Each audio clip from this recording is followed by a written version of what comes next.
Hello children, all of you are again welcome back to your favorite YouTube channel Science Guru Sir Alok. And today I am here with a new chapter of class 9 Science, that is chapter 7, Diversity in Living Organisms. And in this video we will read and learn about the different organisms belonging from the different groups, different kingdoms, the basics of the classification, on the basis of what we can classify the organism into different groups, all these things.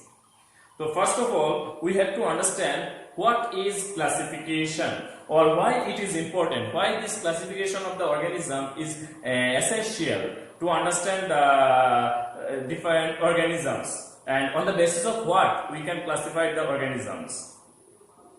Dear students, we know that there are millions of organisms present in the worldwide, in the earth. Millions of organisms, and all the organisms are not similar to the others on the basis of their cell structure, on the basis of their mode of nutrition, on the basis of their different characteristic features. But then also some of the organisms, they are comparatively similar with the other organisms on the basis of these characteristic features, as for example this the structure of the cell, whether they are prokaryotes or eukaryotes, then the appearance of the body, and also the other characteristic features. So mainly we can classify the organism on the basis of certain special characteristic features. Now what is characteristic features? Actually, the appearance or the behavior on the basis of what we can classify the organism different from others, or on the basis of certain appearance or behavior we can group the organism in one group. So these behaviors or this appearance or these special features is known as the characteristics. Now, on the basis of certain special characteristic features, we can classify the organism. Now, we'll discuss about these certain special characteristic features. First of all, we can classify the organism on the basis of the structure of the cell, whether it is prokaryotes or eukaryotes. All the prokaryotes in one group, all the eukaryotes in one group. Like this, we can do the classification of the organism. Next, on the basis of the number of the cells present in their body, whether they are single, unicellular, or they are multicellular, that is more than one number of cells. Then on the basis of their mode of nutrition, whether they are autotrophs or heterotrophs, they can produce their own food or they cannot produce their own food. They are depending on other animals or other plants for their food. These are the basic characteristic features. On the basis of these, we can classify the organisms into different groups or different kingdoms. So on the basis of these certain special characteristic features, we can classify the total hierarchy of classification into 5 kingdoms. Remember here, we can classify all the organisms into 5 main kingdoms. What are these 5 main kingdoms? First one is Monera, second one is Protista, third one is Fungi, fourth one is Plantae, and the fifth one is the Animalia. Now, how we can classify these organisms? Remember here, to understand this classification of the organisms into these 5 kingdoms, all the organisms, among these organisms, those who contains the prokaryotic cell. Now what is prokaryotic cell? Prokaryotes means the cells are not well developed. All the cell organelles are not present here. So that is why they are known as prokaryotes. So first classification is done on the basis of the structure of the cell. That is whether it is prokaryotes or eukaryotes. All the prokaryotes organisms belongs to one kingdom that is known as Monera, and these prokaryotes are generally unicellular. Now on the other hand, when it is eukaryotes, this eukaryotic organism also can be classified into 2 groups on the basis of the number of the cells present in their body. Now those eukaryotes which contain the single cell, that is they are unicellular, they are known as Protista. And those who are multicellular of eukaryotes, they again can be classified into 2 groups.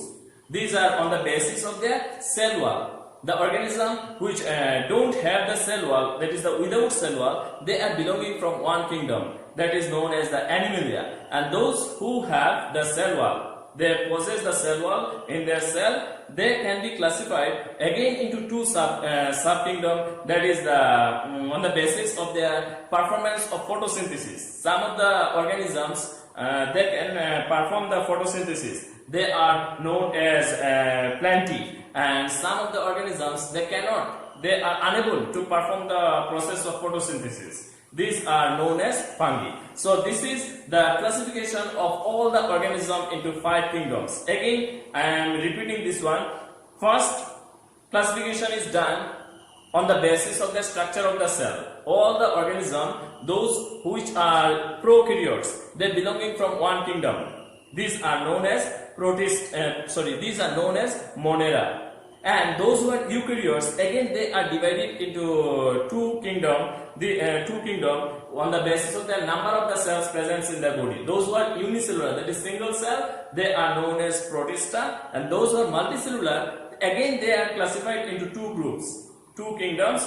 These are with cell wall or without cell wall. Without cell wall is known as the Animalia, and with cell wall again they can classify into divided into two kingdoms, that is able to perform photosynthesis or unable to perform photosynthesis. Able to perform photosynthesis is belonging from the plantae kingdom, and unable to perform the process of photosynthesis, they are belonging from the fungi kingdom. So that we are getting 5 kingdoms here: Monera, Protista, then Animalia, then fungi, then plantae. These are the 5 kingdoms. Now today I will discuss about the classification and the characteristic features of each group.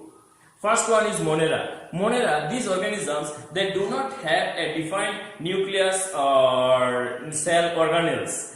They are prokaryotes, because all the cell organelles are not present inside the cell. So that is why they are no prokaryotes, and this kingdom is known as Monera, and generally they are unicellular.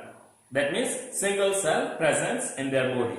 Next one is the Protista. Now the organism which are that means eukaryotes, they contain the eukaryote cell. They possess the eukaryote cell, and with this eukaryote cell they are unicellular, that is the single number of cell.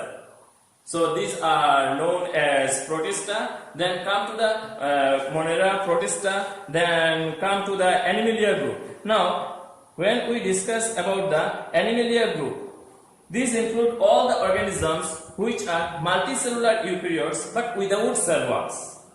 These are multicellular organisms, multicellular eukaryotic organisms, but they don't contain the cell wall, without cell wall. So these are Animalia group. Next one is the fungi. Now the eukaryotic organism, the eukaryotic multicellular organism with cell wall, those who are able to perform the process of photosynthesis, they are known as the plantae. And eukaryotic multicellular organism with cell wall, those who are unable to perform the process of photosynthesis, they are known as the fungi. They are unable to perform the process of photosynthesis, they are known as the fungi. This is the classification of the 5 kingdoms. In my next video, I will discuss about the classification of the plantae and classification of the Animalia kingdom. These 2 kingdoms I will discuss in my next video. Thank you for watching this video.